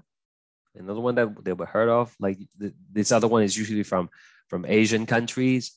SARS is a coronavirus. It's not a flu virus, but good try. Anyone else? H1N1. There's another one from bird flu. It's called. Anybody know the numbers? H5N1. Anybody heard of that? No, maybe. Okay. So, is it possible to get chickenpox twice? Very unlikely. Okay, chickenpox you usually get it once. Okay, but for some people, the same virus that causes chickenpox will also cause shingles in them. Okay, shingles are these very painful condition. Okay, that grows around on your skin, and that's for only some people. Okay, so H1N1, H5N1. What are they? Okay, so the flu virus, there are actually many flu viruses out there, okay? And on the surface of the flu virus, there are two prominent markers. One of the antigen is called H, and one of them is called N, okay? So if you're interested, this one is called Hemoglutinin, okay? And there are 18 different versions of it, okay? And then this one, the N is called neuraminidase, okay? And there are 11 versions of them, okay? So if you do like 18 times 11, what's 18 times 11? 18 times 11, according to my calculator, that is like 198 different possible combinations of flu, right? It is impossible to get vaccinated against all of them, okay?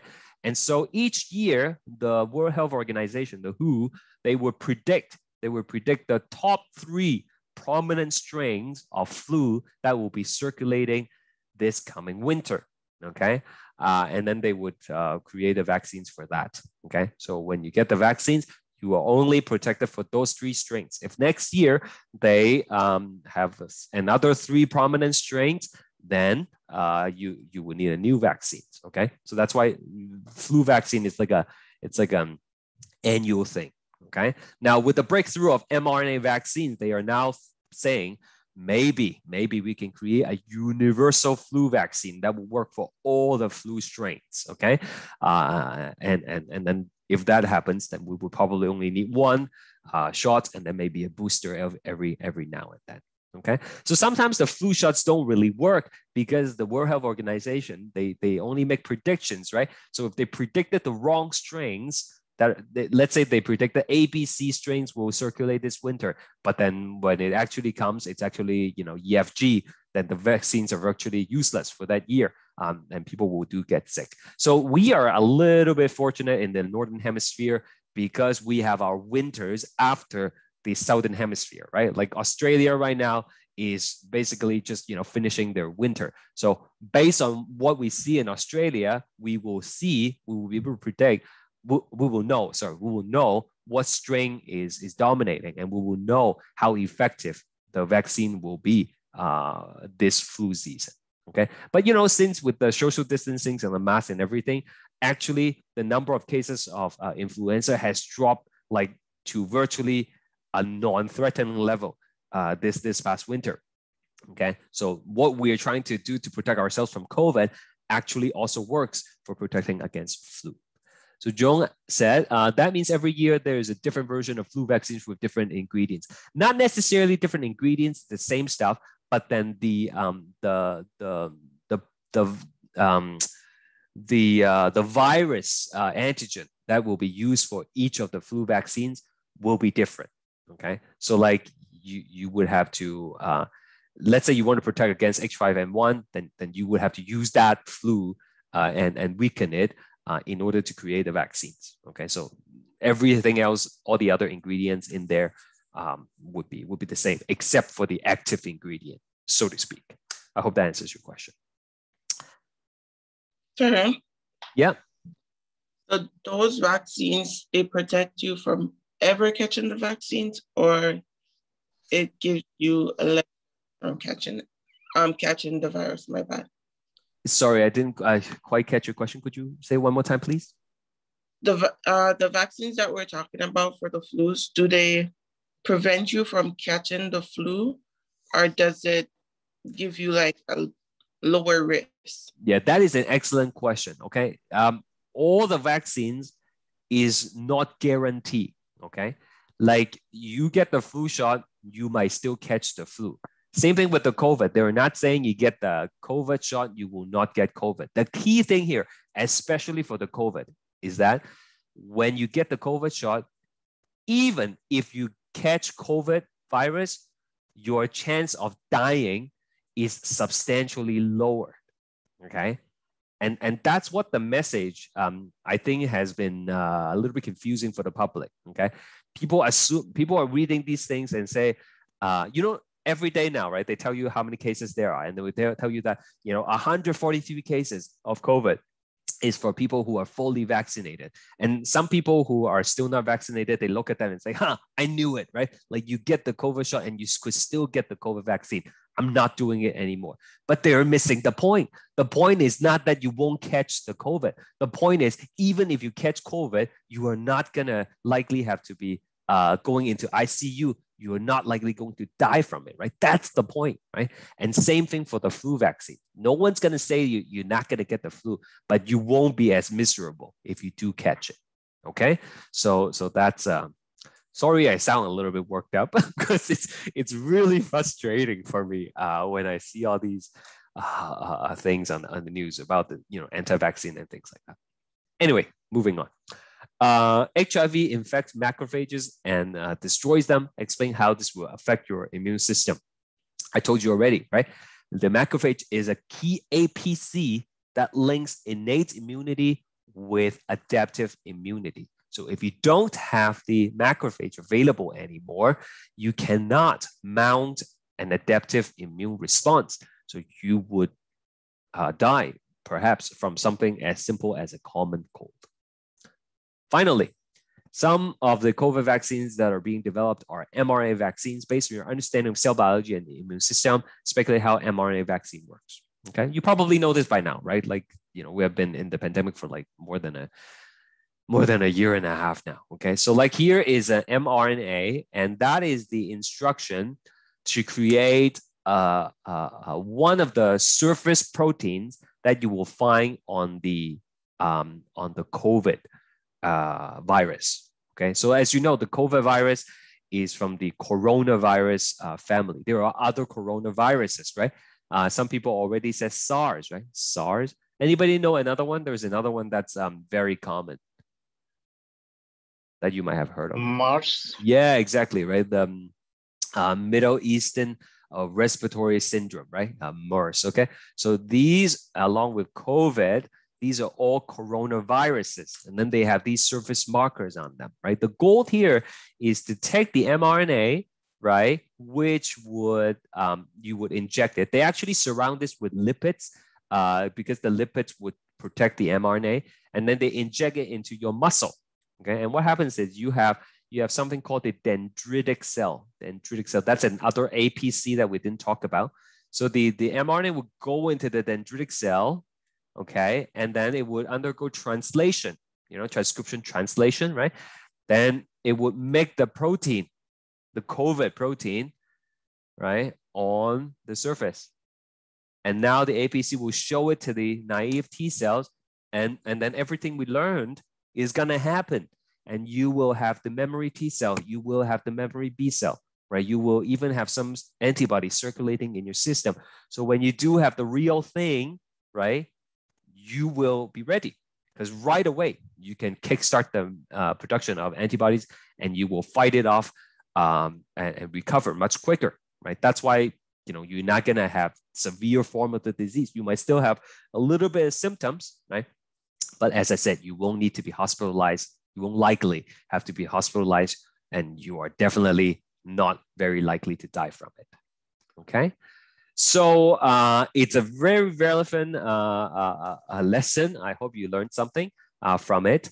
And we still have to fill in the blanks. So let's quickly do that, and then I'm gonna let you go. Okay. I know I've been keeping you for very long today without a break. I do apologize, but we will be done soon.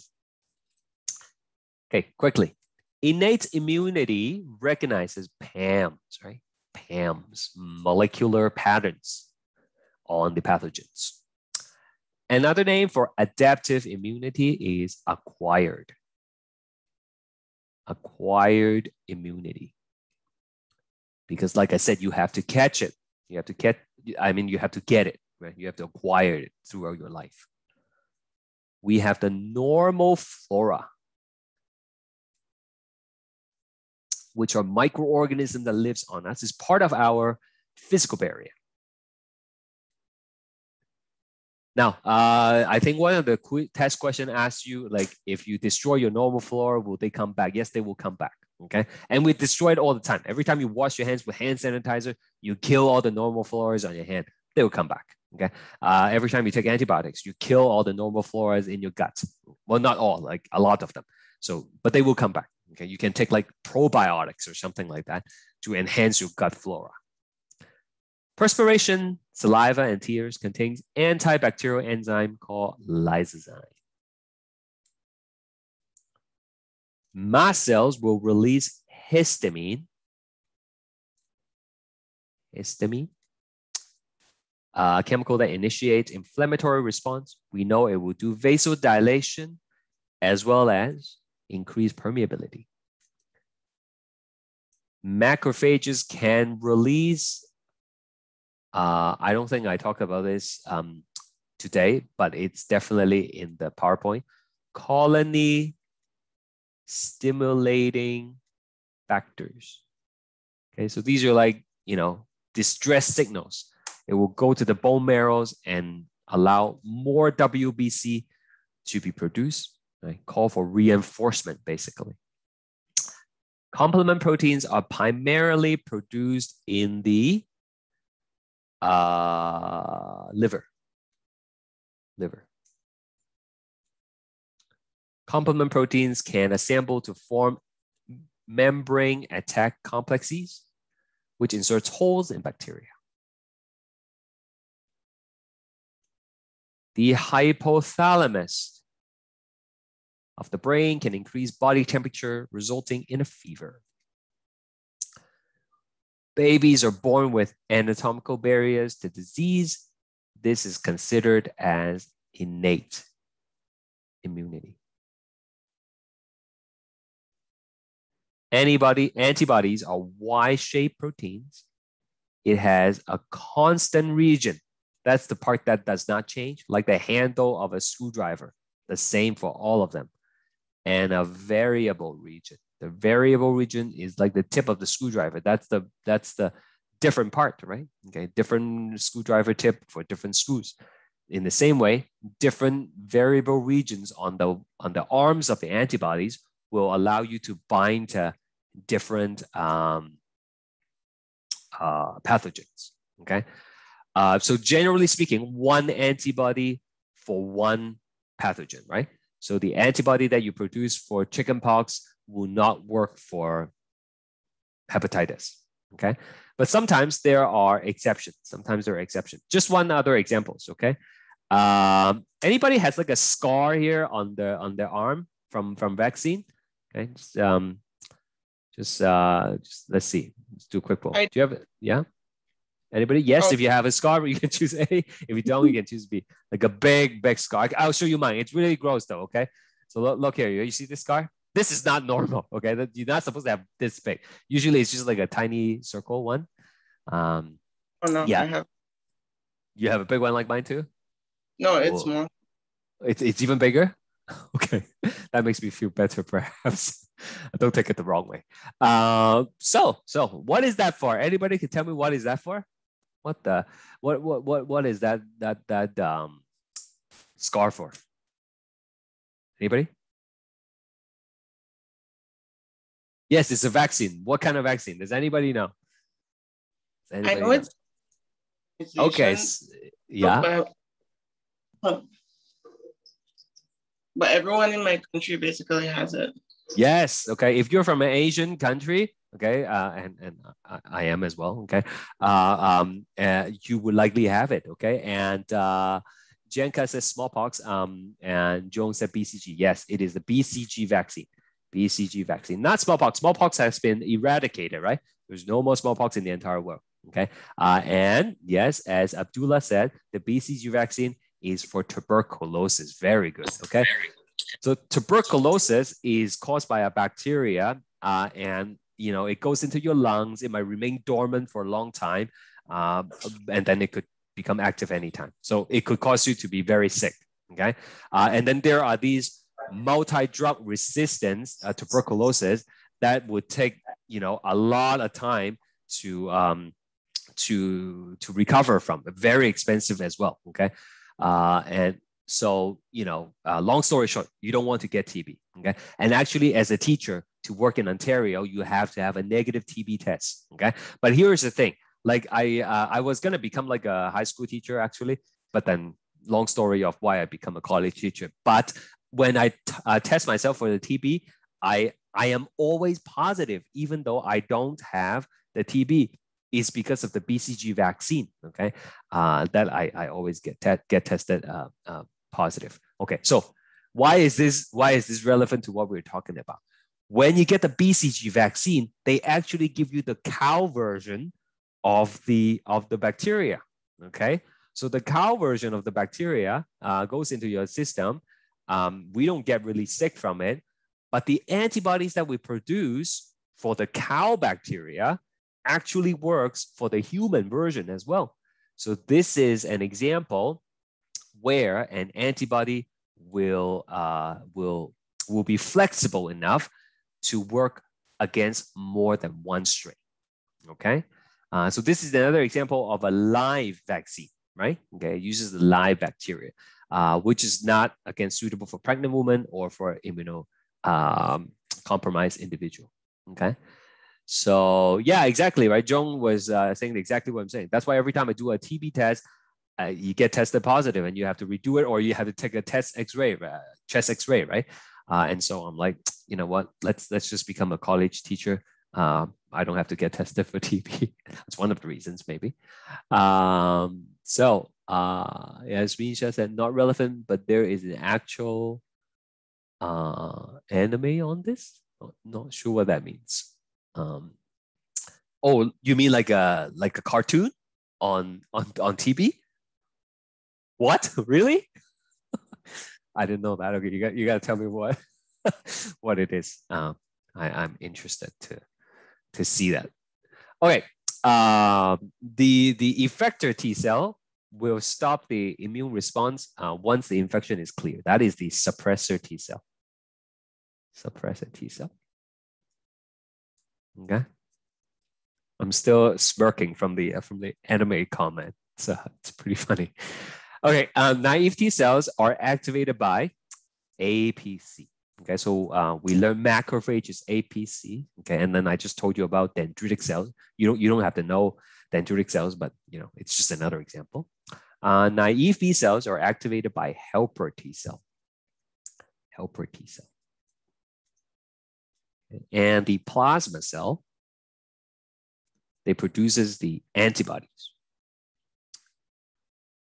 Molecules used by cytotoxic T cells to form pores in target cells. So this is perforin. Okay, they causes perforation, holes. Ronnie, age 6, has had chickenpox and recovered. He now has natural, active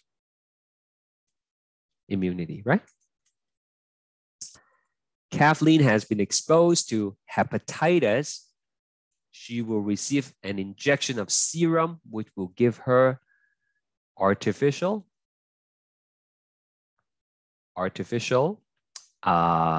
passive. Okay, much like my rabies serum, artificial passive. And this example would be an example of a treatment, right, as opposed to a prevention.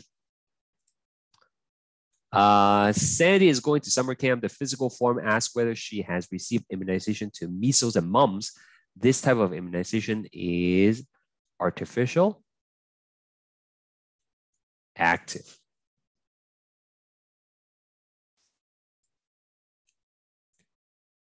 Baby Janice's mother has had mumps, which will give Janice natural, passive.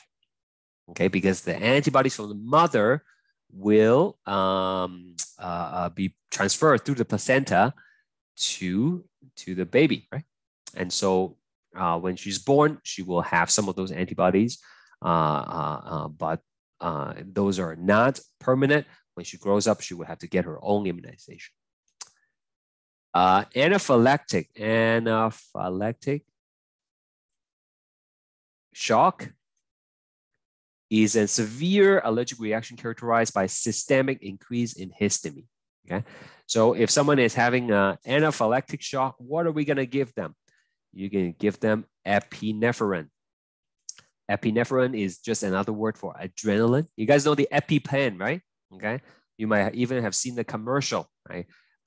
What is it? A blue to the sky and orange to the thigh, right? Like they jab it in to your thigh, and that gives the person a shot of the epinephrine, which will reverse the effect of the histamine. And last one is SCID, right? Severe combined immunodeficiency, the so-called bubble baby syndrome, right? These are people who are born genetically without an adaptive immunity at all. So they have to live in a bubble, okay? But now there are breakthroughs with gene therapy to fix that. And there are even some successful cases, which is very exciting. Okay, so oh, you guys found the anime Cell at Work. It's even on Netflix. I am definitely gonna check that out. Okay, it sounds very interesting. Oh, that's not a. I know Cells at Work. That's not an anime though, right? That's it's an animation, right? It's like a documentary, right? Sort of thing, right? Like a short series, right? I think someone else was telling me from the other class as well. But yes, I will definitely check that out as well. So thank you so much for staying with me. Super long class today with no break and a lot of rambling as well. But thank you. I'll see you next week. Is next week? Let me double check next week about the time. Is next week the same time or is it on a different day? Just give me 1 second. I'll know in a bit. Let me see.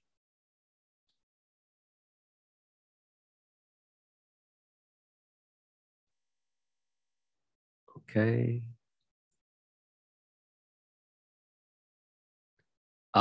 I'm not sure why my thing is not working, but we will. Does anybody know actually, like when the next class is? Because I know the test is coming up. Oh no, next week should still be Wednesday. Okay, I think it's still be Wednesday. Okay, because it's lecture 4, and then the week after would be the Monday because of the test. Yeah, so next week is Wednesday. Okay, thanks again. I'll see you all next time. Bye.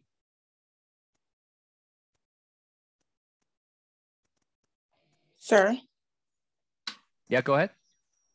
Are we gonna be having a review before the test? Yeah, we will. So the test, I believe, is next week. So that's why we will have the review on the Monday as opposed to Wednesday, and then we'll take the test. Okay. How will the review be? Will it be in class, or will it just be a list of stuff to study? No. Like I actually will have a live section with you. So like we will do review questions. We will, I will answer your questions, and like a proper review. Is that what you're asking? Okay. Yeah. Yeah, that's what I'm asking. I just thought that would get like questions. I would put it in a Kahoot or something. I just learned better. Yeah. Like, oh, you don't like the Kahoot? Is that what you're saying? No, I learned better with the Kahoot. Yeah. So we might do some of that as well. Yeah, and then you're not just gonna get a list of things that you were supposed to study for. Like, I'm not gonna do that. I'm gonna do a proper review with you. Okay. Okay, great. Thank you. Okay. Bye, everyone.